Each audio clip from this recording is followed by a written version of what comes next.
the Saiyans worked as planet brokers for the evil tyrant Frieza.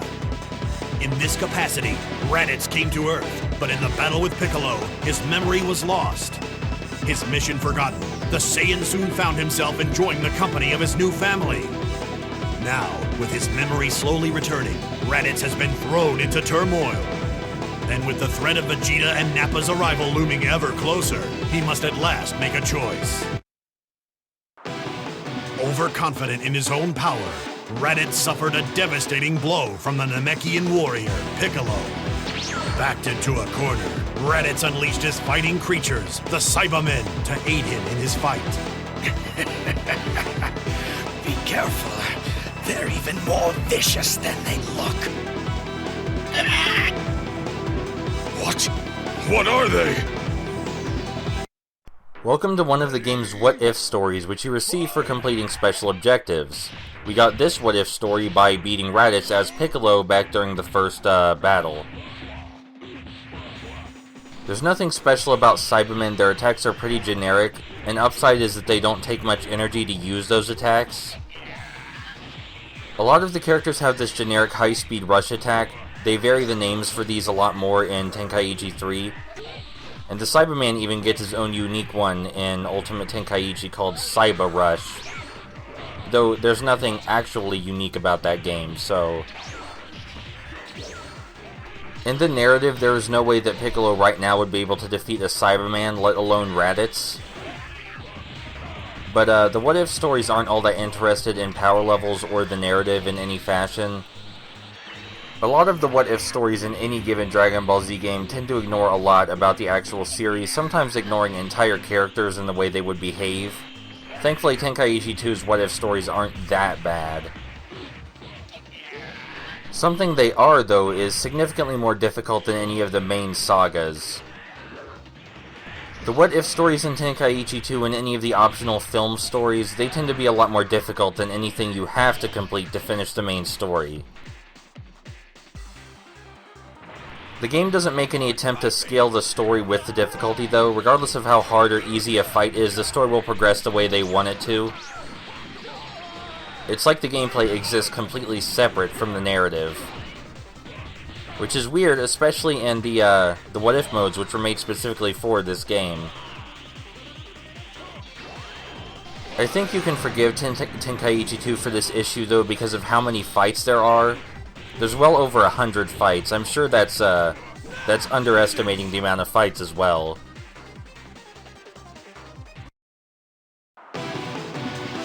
Powerful though the Cybermen were, Piccolo proved to be an even match. Is that all you've got?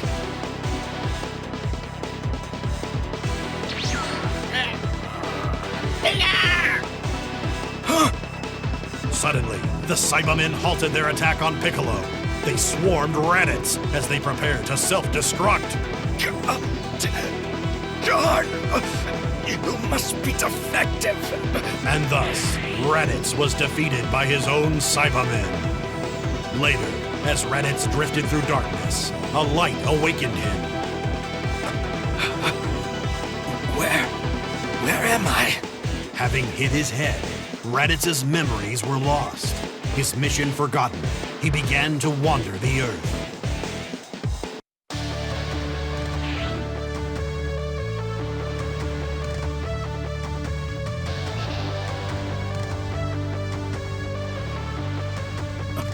What? Father? Huh? Father? You mean Goku? So, you're still alive. Piccolo!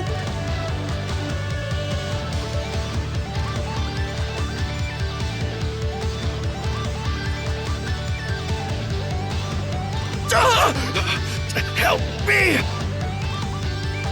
Stop, Piccolo! He's too weak to fight you. See? He's scared. Fools, have it your way. I'll just have to fight you instead.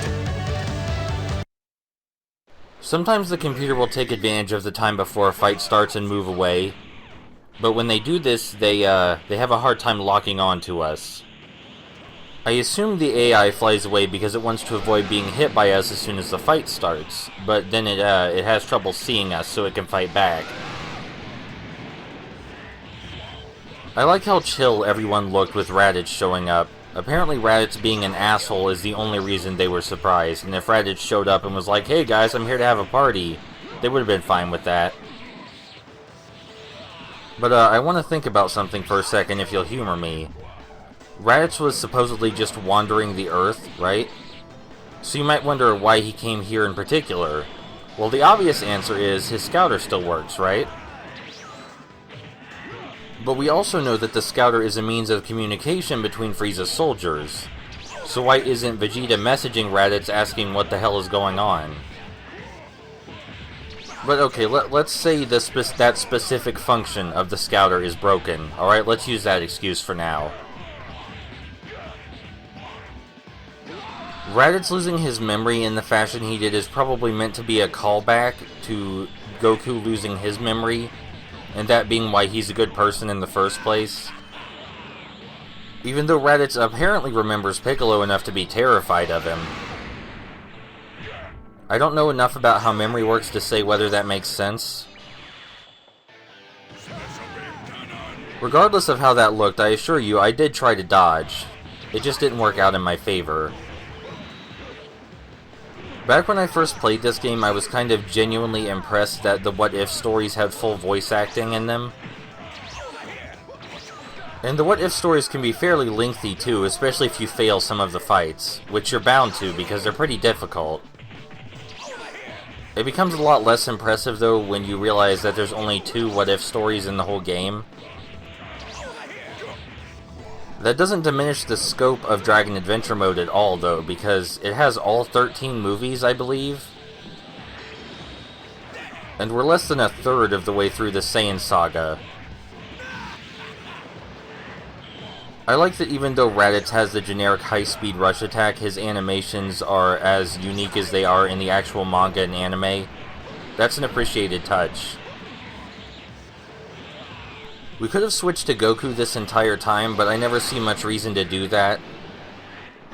Just going one character at a time seems to be for the best, because although the characters are different, it's not like Pokemon where they have vastly different status effects and such. Now it's my turn. I hope you're not tired of seeing Piccolo yet, because I think there's at least 3 more fights against Piccolo in this What If saga, out of 8 fights.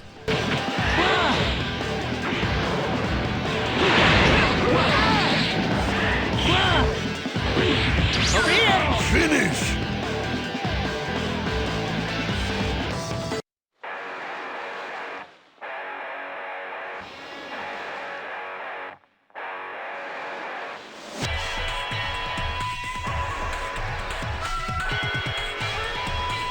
You'll pay for this, Goku!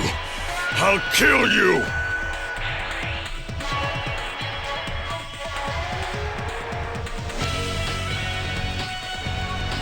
Hey, are you okay? Don't worry. I'll get him back someday. Bartok! Hey, Goku. I think he's lost his memory. Oh well, we'll let him rest a bit. It'll come back to him sooner or later. Oh man, laid back as usual.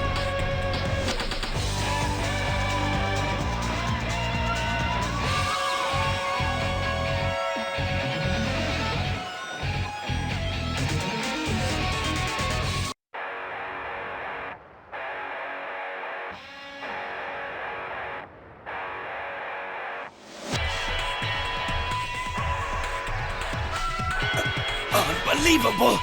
Why do I have such power? I guess the next time a bad guy comes along, you'll be able to take care of yourself. You think so?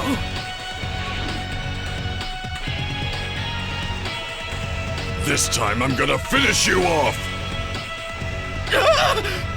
He's back! Don't let him scare you. You can take him. You're not a weakling anymore, remember?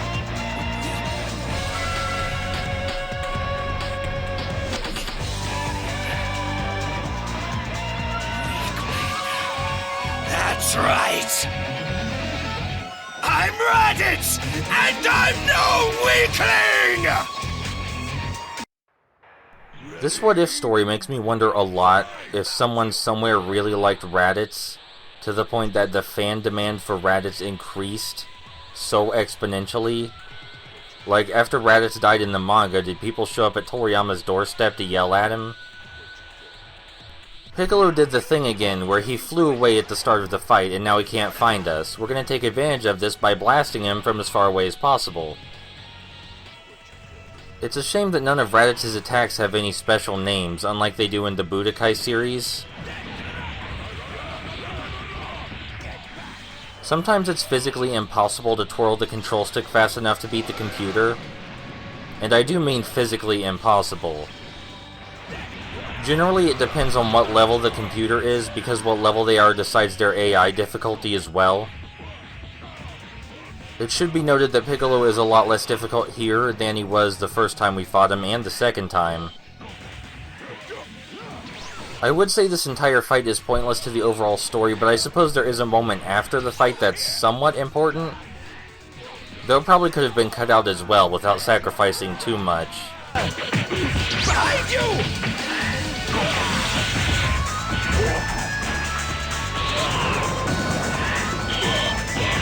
Over here!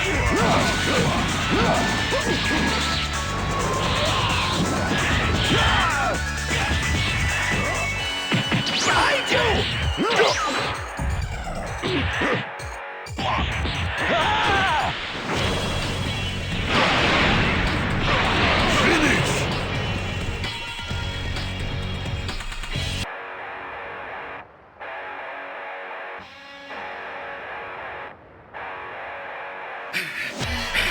Incredible! I did it! I did it, Kakarot! I won! Yeah, but my name's Goku, though. Right. Time to finish this. That's enough, Raditz. He's learned his lesson. But it's kill or be killed. Is that what you really think? If you act like that, you're no better than he is. You're right. It's as you say, Goku. I shouldn't abuse my power. Good, Raditz.